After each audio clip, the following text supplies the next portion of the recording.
Hello, எல்லாருக்கும் வணக்கம். நான் சிவகார்த்திகேயன். குரங்கு பெடல் எனக்கு ரொம்ப ரொம்ப ஸ்பெஷலான ஃபிலிம். குழந்தைகளுக்கான படங்கள், அவங்களுடைய மனநிலையில் இருக்கிற படங்கள், அவங்க ரொம்ப ரசிக்கிற படங்கள் வர்றது ரொம்ப ரொம்ப குறைஞ்சிருச்சு. இன்ஃபேக்ட் வரதே இல்லைன்னு சொல்லலாம். அப்படி ஒரு தருணத்தில் இப்படி ஒரு படம் வந்திருக்கு. இதை நிச்சயமாக எல்லாரும் குடும்பத்தோடு போய் பார்க்கணும் அண்ட் எல்லாரும் பயங்கரமாக சப்போர்ட் பண்ணணும்னு நான் கேட்டுக்கிறேன். ராசி அழகப்பன் அவர்களுடைய சைக்கிள் நாவல் அதை வச்சு தான் இந்த படத்தை வந்து அழகாக பண்ணியிருக்கிறாங்க. ஸோ நாவல் படமாகும் பொழுது அது எப்போவுமே சூப்பராக தான் இருக்கும். அதுக்கு இந்த குரங்கு பெடல் இன்னொரு எக்ஸாம்பிள். ஸோ இப்படி ஒரு படத்தை வெளியிடுறதுல எங்கள் எல்லாருக்கும் மகிழ்ச்சி. அழகான ஞாபகமாக இந்த படம் இருக்கும். நீங்கள் நிச்சயமாக கொண்டாடுவீங்க. கொண்டாடணும்னு நான் என்னுடைய வேண்டுகோளாக வைக்கிறேன். இது மாதிரி படங்களை நீங்கள் பெருசாக செலிப்ரேட் பண்ணி மக்களை தேட்டருக்கு கொண்டு வர வச்சிங்கன்னா இன்னும் நிறையா படங்கள் வரும். நிச்சயமாக அந்த மாதிரி படங்கள் வெளியிடுறதுக்கோ தயாரிக்கிறதுக்கோ வாய்ப்பு கிடைக்கும் போதெல்லாம் நானும் அதை செய்வேன்.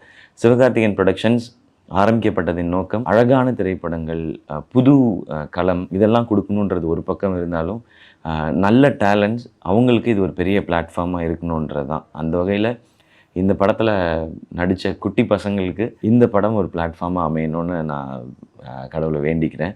சந்தோஷ், ஞானசேகரன், சாய் கணேஷ், ராகவன், ரத்தீஷ் உங்கள் எல்லாருக்கும் வாழ்த்துக்கள். எல்லோரும் ரொம்ப சூப்பராக பண்ணியிருக்கீங்க தம்பிங்களா.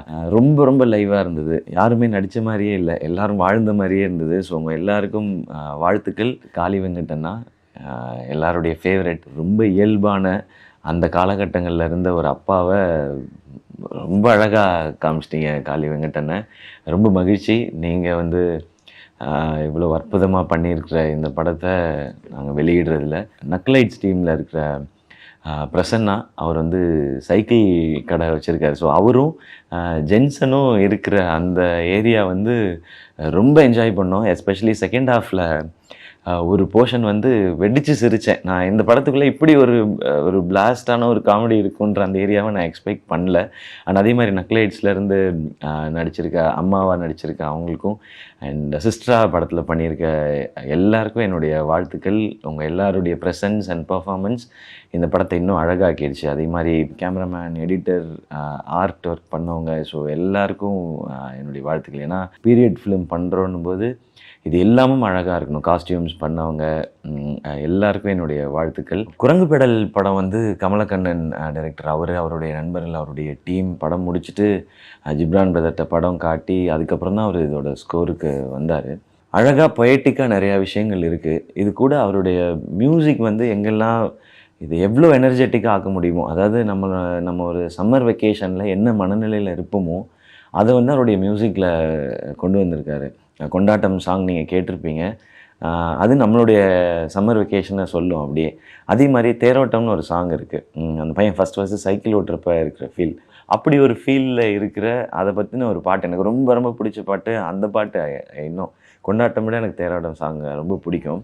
பேக்ரவுண்ட் ஸ்கோர் எங்கெல்லாம் அழகாக அண்டர்லைன் பண்ணும், பொயட்டிக்கான விஷயங்கள் எங்கெல்லாம் இருக்கோ அது எல்லாமே வந்து பியூட்டிஃபுல்லாக பண்ணியிருக்காரு. பர்டிகுலராக செகண்ட் ஹாஃபில் ஒரு இடம் இருக்குது. காளி வெங்கட் அண்ணனும் அந்த குட்டி தம்பியும் சைக்கிளை வச்சுட்டு ஒரு ஓடத்தில் போகிற மாதிரி ஒரு இடம் இருக்குது.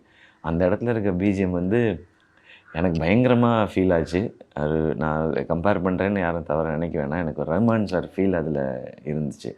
ஸோ இந்த படத்தோட மிகப்பெரிய ஸ்ட்ரென்த்தாக ஜிப்ரான் பிரதரோட மியூசிக் இருக்குது. நான் ரொம்ப என்ஜாய் பண்ணேன். பிஜிஎம்மும் சரி, சாங்ஸும் சரி. டைரக்டர் கமலக்கண்ணன் பிரதர், இப்படி ஒரு கதையை நீங்கள் சொல்லணுன்னு நினச்சதுக்கே ஹேட்ஸ் ஆஃப். நல்ல ரொம்ப ஜெனுவினான முயற்சிகளை தான் நீங்கள் வந்து ஸ்க்ரீனில் எப்போவுமே பண்ணிகிட்டே இருக்கீங்க. அதில் இந்த படம் உங்களுடைய ஒரு மைல்ஸ்டோனாக இருக்கும். இந்த படத்துக்கு பின்னாடி உங்களுக்கு இருந்த ஸ்ட்ரகிள்ஸ் என்ன எல்லாமே தெரியும். பட் ஸ்டில் எப்போதும் நீங்கள் பார்க்கும் பொழுது அப்படியே எப்படி இருந்துச்சுங்க, ஓகேவா, உங்களுக்கு ஓகேவா, எப்படியோ அப்படி பண்ணிக்கலாங்க, நல்லா இருக்குன்னு அப்படியே ரொம்ப ஸ்வீட்டாக சொல்கிறீங்க. நீங்கள் எவ்வளோ ஸ்வீட்டோ அதை விட ஸ்வீட்டாக இருக்குது உங்களுடைய படம். ரொம்ப நாஸ்டாலஜிக்கான ஒரு ஃபிலிமை நீங்கள் மொத்தமாக எல்லோரும் சேர்ந்து கொடுத்துருக்கீங்க. இது எப்போதும் மக்களை எப்படி சந்தோஷப்படுத்துதோ அது மாதிரி உங்களை எப்போவுமே இந்த படம் பெருமைப்படுத்திகிட்டே இருக்கும். உங்களோட இணைஞ்சு இந்த படத்தை வெளியிடுறதுல எனக்கு மகிழ்ச்சி. ஃபேமிலி மொத்தமும் என்ஜாய் பண்ணக்கூடிய ஒரு அழகான கவிதை இந்த குரங்கு பெடல். May 3 தேட்டரில் ரிலீஸ் ஆகுது. எவ்வளோ பேரை கூட்டிகிட்டு வர முடியுமோ கூட்டிகிட்டு வந்து பாருங்கள். ஏன்னா இது நான் ப்ரெசென்ட் பண்ணுறேன்றதை தாண்டி நீங்கள் தேட்டருக்கு வந்து பார்த்தீங்கன்னா தான் இந்த மாதிரி படங்கள் இன்னும் நிறையா வரும். இது ஒரு டீம் ரொம்ப கஷ்டப்பட்டு இந்த படத்தை பண்ணியிருக்கிறாங்க. ஸோ இவங்க எல்லாருக்காகவும் உங்கள் மெமரிக்காகவும் May 3 தேட்டரில் வந்து பாருங்கள் குரங்கு பெடல்.